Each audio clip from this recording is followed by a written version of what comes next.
And whether you are catching us live on social and digital, in which case we say good morning, or you found our podcast, in which case we say thank you for subscribing and downloading. Cannot wait to talk a few topics today, including an unfortunate one, Cam Akers' torn Achilles, the consequences of that injury for the Rams' hopes in the season ahead. We'll also get DeMarco Farr's reaction to Isaac Bruce's comments about the best receiver duo in NFL history, and of course, a full training camp preview as the team is set to report to UC Irvine. Let's introduce our panel for this episode of Between the Horns, and we'll start with our Super Bowl champion and current analyst DeMarco Farr, who has traded in fatheads of himself in a uniform in his glory days for sight words as he teaches his daughter to read. DeMarco, great to see you. I like how you painted that picture. In reality, I got pushed to this room.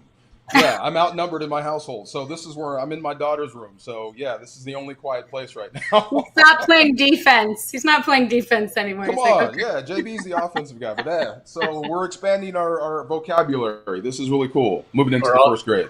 We're also glad to have ESPN's Lindsay Theory. She covers the Rams. And Lindsay, the honeymoon is now officially over. I hope it was the honeymoon's over. Time to get back to work, and I'm excited, which should be a really exciting season. All right, last on our Around the Horn, but first in our hearts, team reporter Serena Morales. Good to see you as well this morning. Take it away.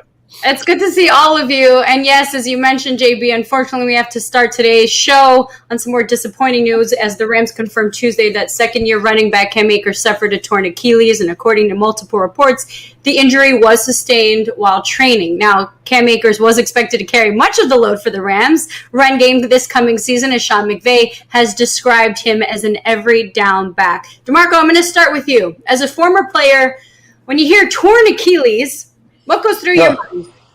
Well, the year's gone for Cam or whoever. When you hear Achilles, that's it for him. So you feel bad. It's an injury you can come back from. It's tough. The rehab is going to be hard.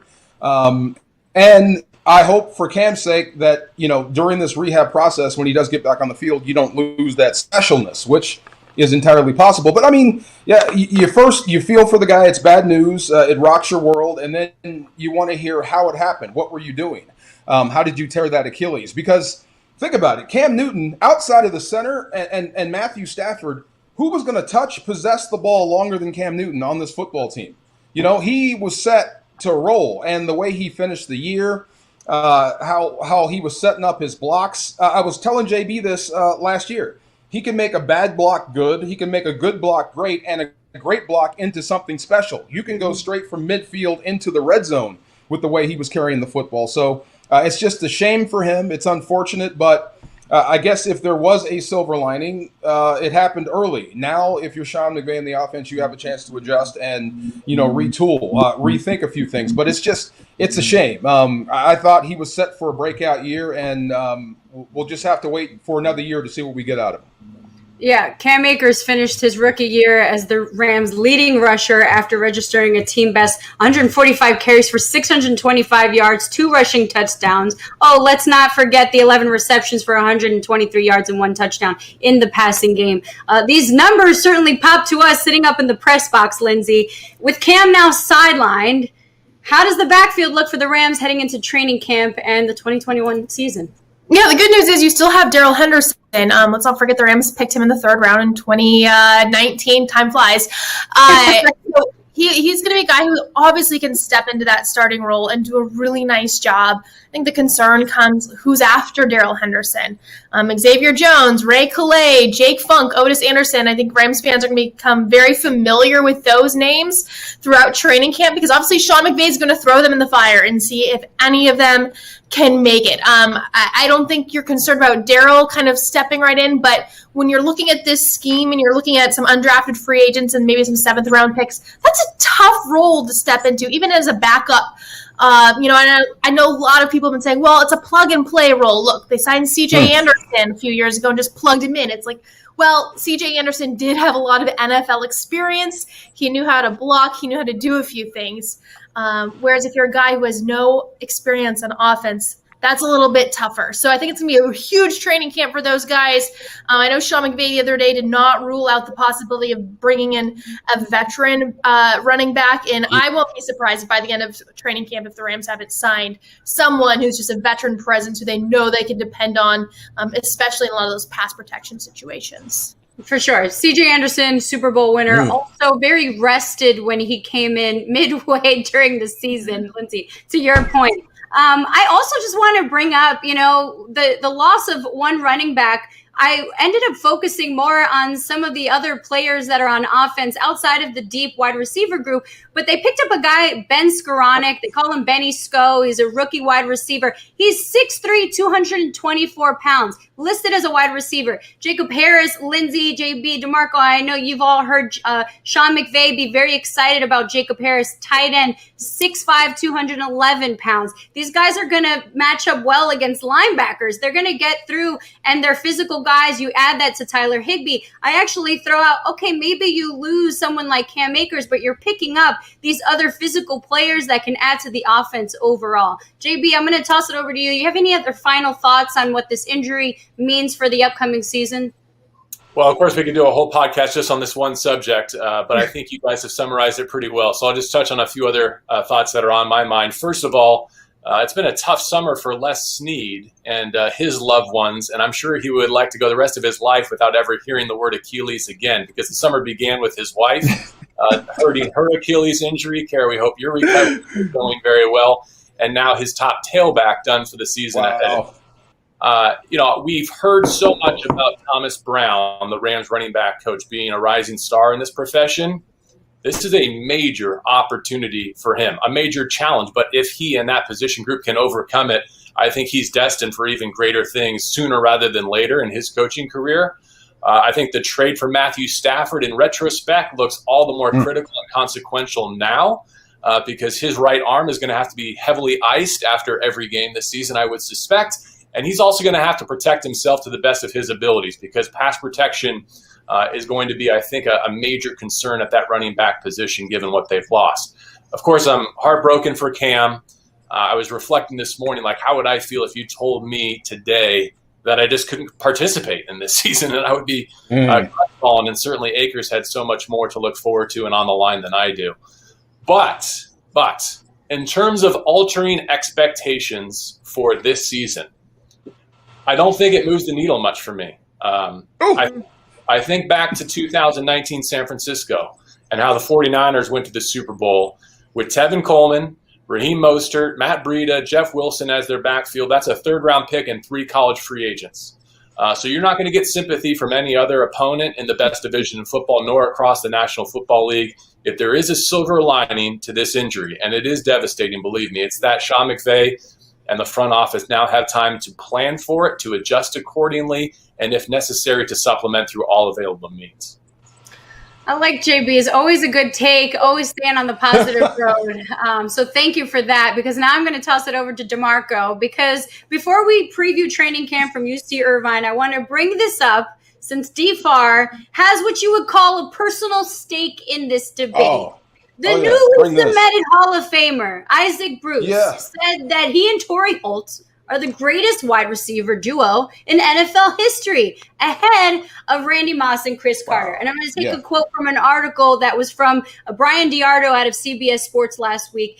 It may seem like a whole lot of arrogance to other people, but numbers don't lie. Everything we put on the football field, the film, it is what it is. You can always go back and turn it on. And then when Brian Diardo brought up the fact that the other duo, Chris Carter and Moss, who played during the same era as Bruce and Holt, Bruce responded, "We won a Super Bowl. DeMarco, the floor is yours. Tell everyone why the greatest show on turf, the duo, Bruce and Holt, are the best."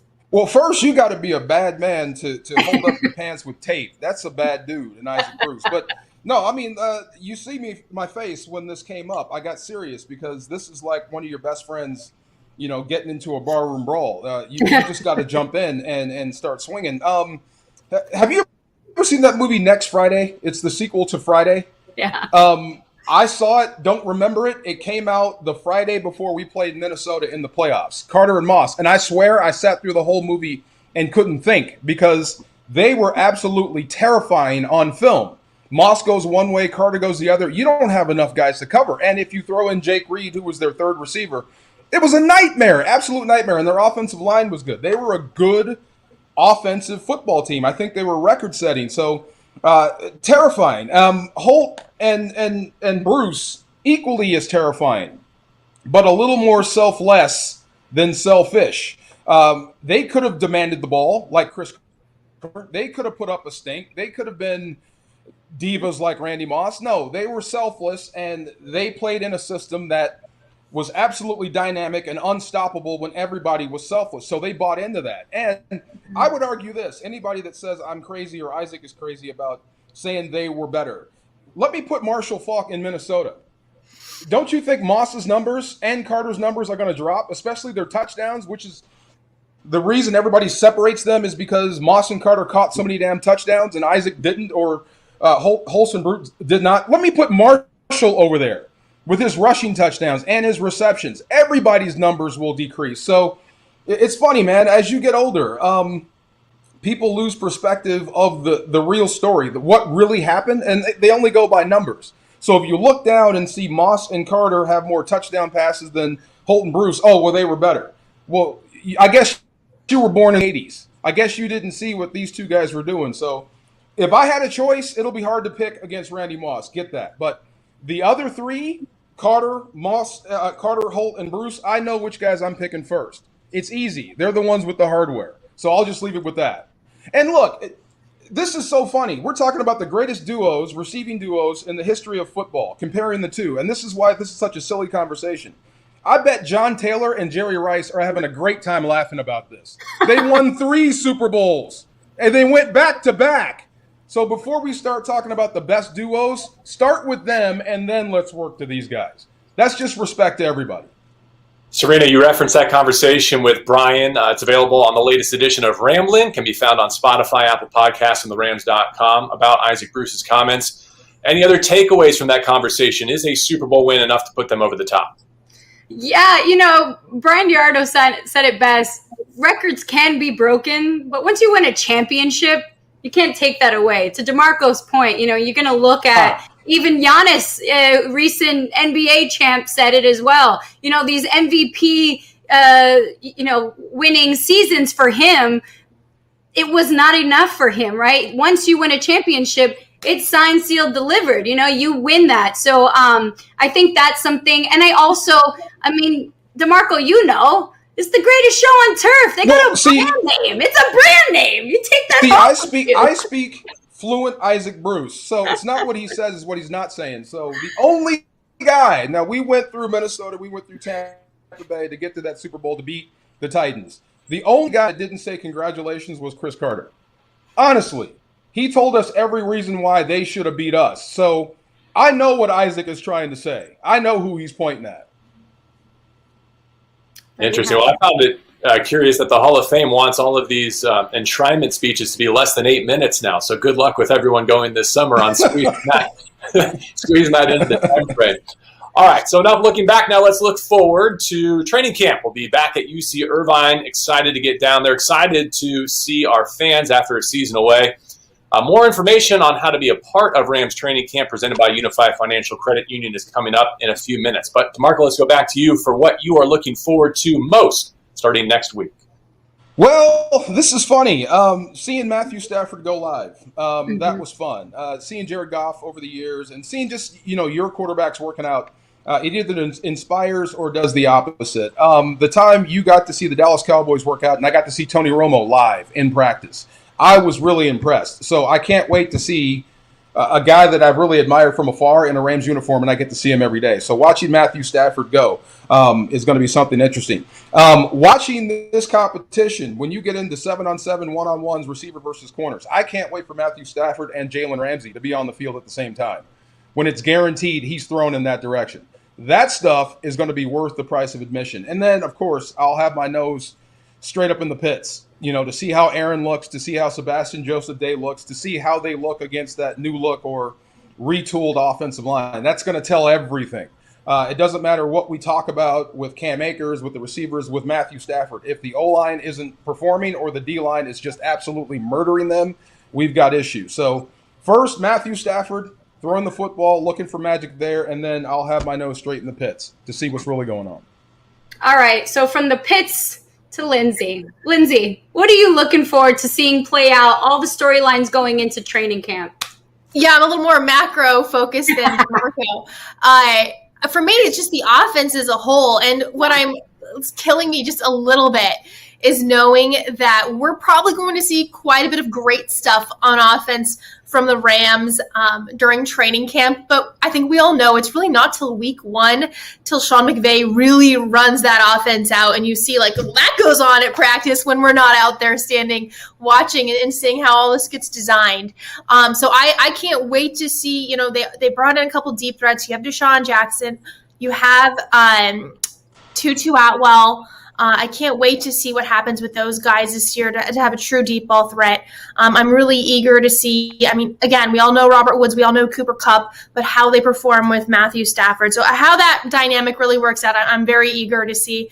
Defensively, I'm really intrigued by Raheem Morris. I think he brings a really, like I said, intriguing energy to the defense, and I'm really curious what kind of twist he's going to put on. I know they're going to kind of stick with what Brandon Staley was doing, but every defensive coordinator wants to put his own twist on things. So I think whatever he ends up doing, especially in the secondary, and then obviously in the everlasting attempt to get Aaron Donald one-on-one up front, I think it's going to be really fun to watch. It's super fun to watch. And just even during OTAs, Raheem Morris, to your point, Lindsay, has the personality, I would say the swag. He rocks Jordans on the field. So, he's definitely fitting in with the players. And of course, fans at training camp, right? They're also looking forward to seeing this offense and Matthew Stafford take over the reins this season. JB, I think the big question, and you've mentioned it even years in past, the uncertainty at center. How do you feel with protecting Stafford this season and this O-line shaping up with a brand new coach, a brand new offensive line coach, Kevin Carberry?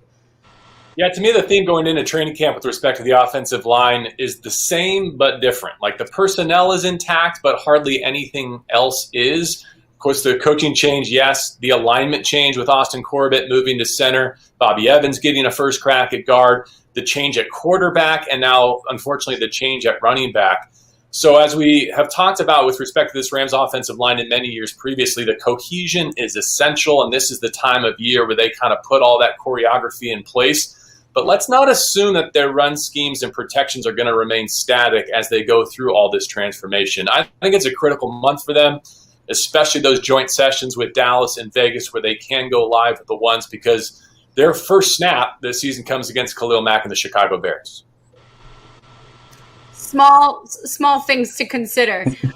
And speaking of Khalil Mack and defenses, we obviously need to look at our own defense. And DeMarco, I'm going to toss it back to you because we've got two of the biggest stars in the league, Aaron Donald and Jalen Ramsey, along with Raheem Morris, Lindsay mentioned earlier. So DeMarco, for you, for veteran players, let's focus on them. How does training camp change? And what are you looking to do or adjust, especially when you have a new defensive coordinator? It doesn't. I don't think training camp for veterans changes at all because of Aaron Donald and how he works. He is the pace setter. So when your best player on the football team is also your hardest worker, you're lucky to have him on defense as a coordinator, whoever you are, because he is really set in the tone. All you have to do is line the pieces up and get them going in the right direction. The motivation you don't have to worry about. But someone asked me, what kind of impact Raheem Morris is going to have. And look, you guys know I love movies. I said, think of Leonidas and how he talked to his guys right before they went to battle. That's the way he motivates guys. It's not for us, the people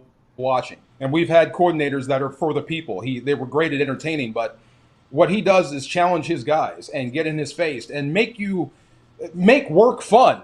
That's the thing I told Sean McVay. When I saw him last, you still got it. Your players still think working is fun. And Raheem Morris is just like that on the defensive side. So I think you have a chance to take it up a notch. Now, some players have to develop. Some guys have to really come along. You still need that other outside pass rusher. Mm-hmm. We still have to figure out what is your inside rotation and how does Greg Gaines fit into it. So there's still your linebacker. Your middle linebackers are still, I wouldn't say an issue, but still there's some question marks there. There's going to be some mix and match going on. So there's going to be a lot of moving parts. And you're missing John Johnson III, who kind of settled everything down. So there's a lot to do on defense, but the guys they have, you feel confident by September they're going to hit the ground running. All right, before we wrap this pre-training camp edition Between the Horns, before we head to Irvine, let's take a final lap around this digital room for concluding thoughts. And Lindsay Theory, the tee is yours. Yeah, concluding thoughts. I'm just really eager to see the 2021 season unfold. I mean, this offseason seems like it has lasted forever, given the huge move the Rams made 2 weeks after the season ended when they went out and got Matthew Stafford. So I know we've been talking about it all summer, Super Bowl or bust. We'll see if that comes to fruition. I mean, it seems like we've been talking about Super Bowl or bust now every year since 2018.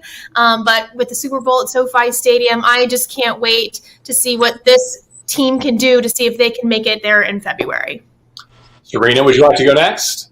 Yeah, I think DeMarco actually mentioned it. I'm fascinated to see who's going to be the next defensive signal caller, losing John Johnson and what he was able to do and his versatility. And also, I am so excited to see this wide receiver group and the offense maybe as a whole. Again, I mentioned my dog is so excited. She's like, yes, I know the offense.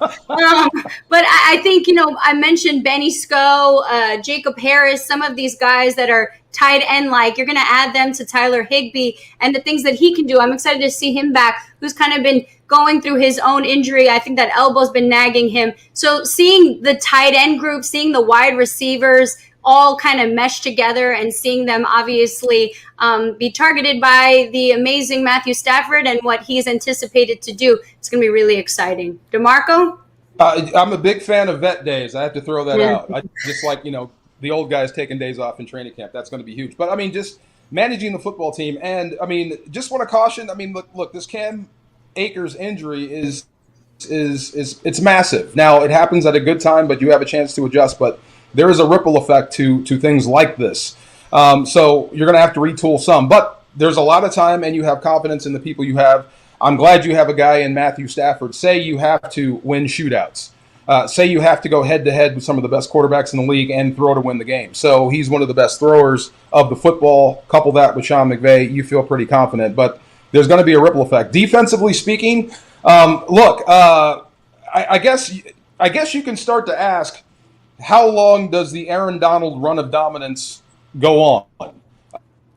So everyone's looking for that. Is he slowing down? Is this going to be the season? So you hope not. If you get the same sort of Aaron you've seen over the last 5 years, this team is going to be right back in the mix, come November, December. So he is that good, and you're that good with him as long as you can score points to keep up. I was like, how dare you question Aaron Donald? DeMarco, how dare you? No, it's just a question.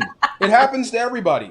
And the last thing is just be careful with the bulletin board material. Some guy in New England says they're not going to welcome Tom Brady back to Foxborough. That's ludicrous. And then somebody in San Francisco says Matthew Stafford is the same Matthew Stafford in Detroit. Okay, that's fine in July. Let's see what happens when you line up when it's for real. And that's my last point. Yeah, I don't think Matthew Stafford will have much to say in response to Jimmy Ward there. Serena, I know you're going to close with some information on how fans can join us at training camp. So my finishing thought will be with respect to that dynamic. My major reflection on last year was just how much enjoyment I derive from the energy that the fans bring to the stadium and to training camp. Last year's training camp was awful for so many reasons, and without fans there, it's not even training camp, it's just football practice. And without fans at SoFi Stadium and across the National Football League, I don't even know what that was. It was not a National Football League game day environment, so I'm thrilled to have that back. To everyone out there, please protect yourself, your loved ones, your community, so that we can get back to doing this the way it's supposed to be done and the way we love to do it.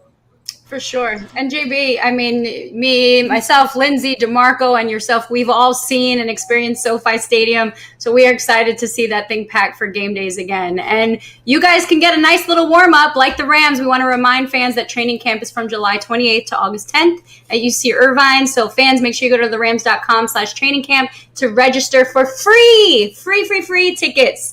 And just note that it's already closed for Family Day on Saturday, July 31st. So you have 9 other opportunities to make sure to catch practice. So get your free tickets on therams.com. And if you can't join us in person at UC Irvine, we all will be doing our best to provide you inside the ropes coverage to the extent that that is allowed, including right here on all your Rams social and digital platforms. Until next week, thank you for joining us for this training camp preview edition of Between the Horns.